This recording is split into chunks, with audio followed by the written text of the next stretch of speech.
There is an angry red world out there, and all it does is take. It took away Alec's wife. It took away his friends. It took away everything that made him human until he decided to become a monster. And even then, it still takes. So Alec left everything behind, and his mind went somewhere else. Alec is slipping into the timeless and ever-expansive green. A place where he briefly knew peace is now contaminated with something vile. Elsewhere, 3 teenagers are coasting down a dirt road after a night of heavy drinking. One of the boys in the car claims that he sees something in the distance, like a man covered with leaves. He tells the driver to pull over the car so that he can explore the neighboring area. When he returns to the car, it is entangled by a number of vines. He looks closer inside and sees his friends' lifeless bodies strangled and contorted by vegetation. The boy lets out a yell in terror and runs.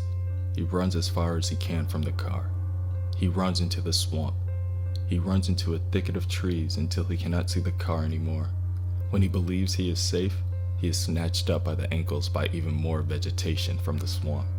As the vines lift him from the ground and strangle the life out of his body, the Floronic Man appears, and he smiles. How pleasant.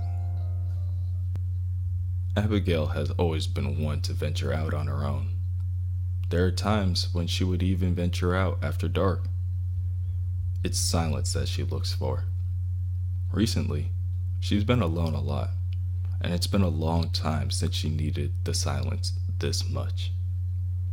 Kids used to jeer at her, calling her Crazy Abby, Crazy Abby. She wasn't crazy then, and she's not crazy now. It's just that she's frightened of her husband, and her best friend has given up on humanity.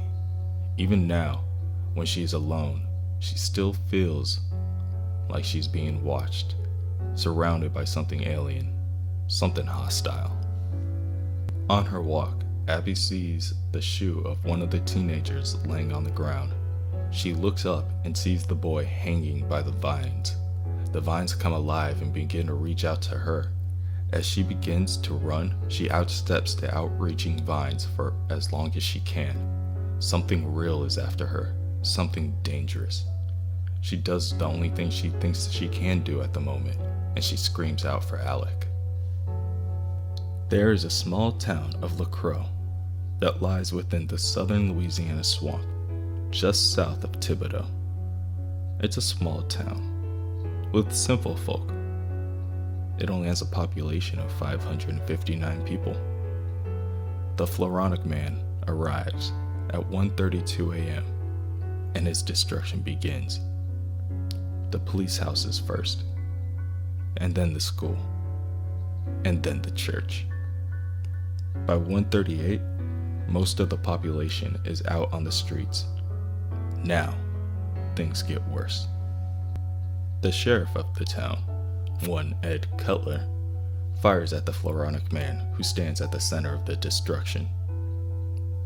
The Floronic Man is unfazed.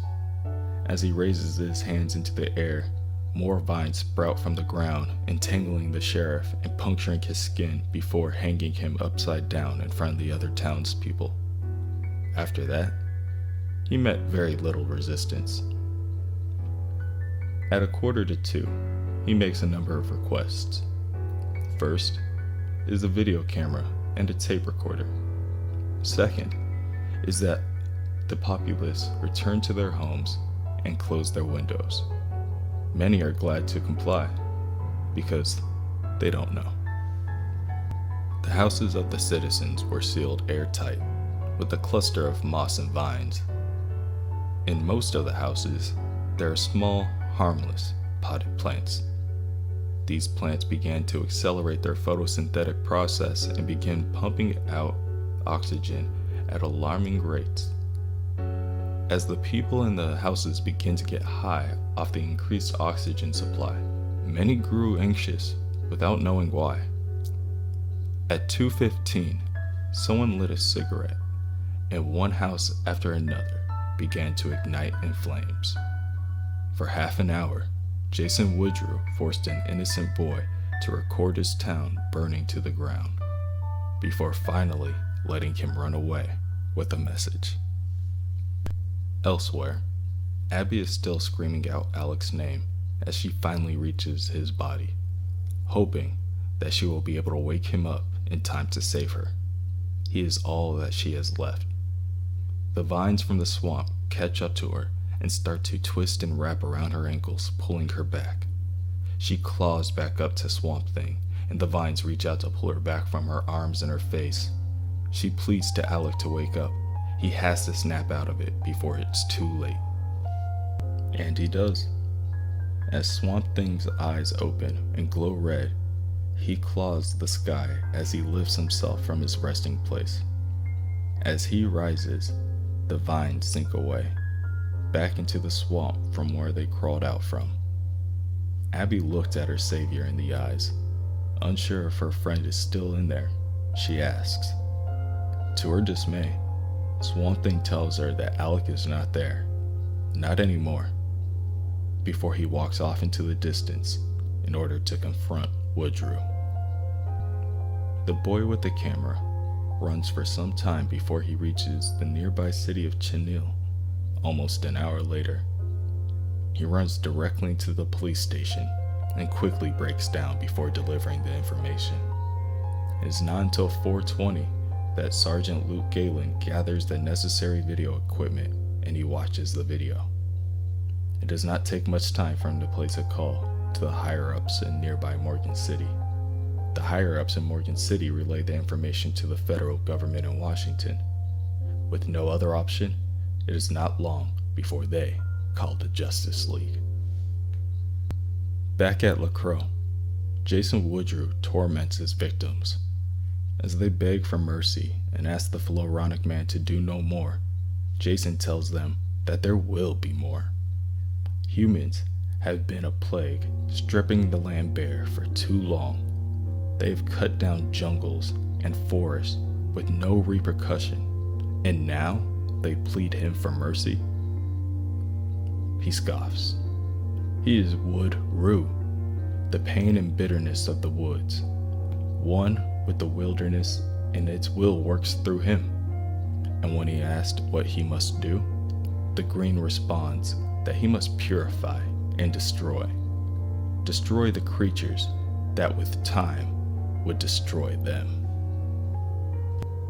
The Swamp Thing approaches the town slowly and deliberately. It was Woodrue's name on the notes in Sunderland's office. It is Woodrue who's tainting the green. It has been Woodrue that has done everything. He took away Alec's humanity and caused him so much agony. And when Alec finally found peace, he tainted that as well. They wouldn't let him be a human, so he became a monster. And they wouldn't let him become a monster, so he became a plant. And now, Alec cannot even find peace in becoming a plant. Woodrue has taken everything that Swamp Thing has held precious, and as he approaches Jason, Alec tells him, no more.